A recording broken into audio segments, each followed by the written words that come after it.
The next morning, we boarded off a Nile cruise and went to one of the most preserved and completed temples in all of Egypt.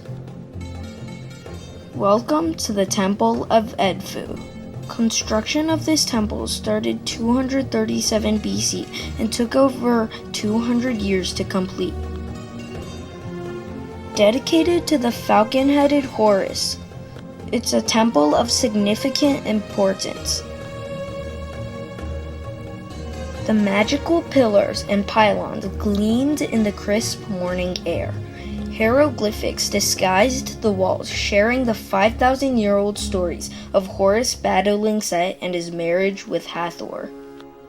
Here in Egypt, you seem to have just plunged into a book, obsessed with its ancient structures and mythology, overwhelmed with its rich history, and surprised by its uniqueness from the rest of the world. Massive pillars sprouted from either side of me. I'm lost in the world of Egyptian history and mythology, always excited and restless for more. As we climbed this stairway, we could see that it mimics the circular trajectory falcons use to ascend. On the other side of the structure, there's a straight stairway that mimics the way a falcon dives. At the inner sanctuary, which once held a gold statue of Horus, is the sun god Ra's sunboat, which he would sail through the sky every day to bring light to the world. Then we returned to the Nile cruise. After a full day of sailing, we finally arrive at our next destination, the Temple of Luxor. This temple is dedicated to Amun, king of gods, Mut, the divine mother god, and their son, Khonsu, god of the moon. In front of the temple is Sphinx Avenue, one of the oldest roads of ancient Egypt, connecting the Luxor temple to the Temple of Karnak. This road was used in the Feast of Opet, where new pharaohs of Egypt were crowned.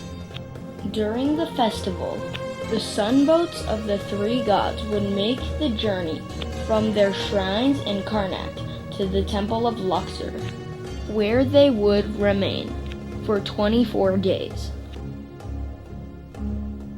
When Alexander the Great conquered Egypt in 332 BCE, he built a shrine at this temple in an attempt to become the pharaoh of Egypt.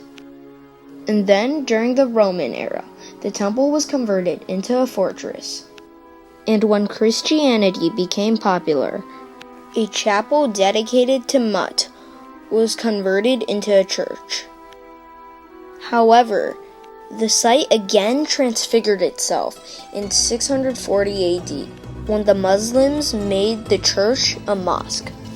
At the time, the rest of the temple was already buried under the sands of the Sahara Desert, never to be seen again until 1884 when Professor Gaston Maspero would set the temple free from the earth.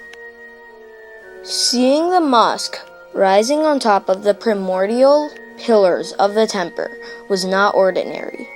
Here in Egypt, you never know what's lying beneath your feet.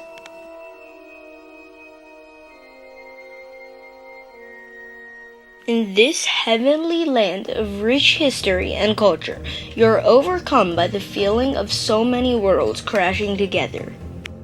Every great civilization has scattered its remnants all over Egypt. In other words, Egypt is the result of all the empires blended together. That is genuinely incredible.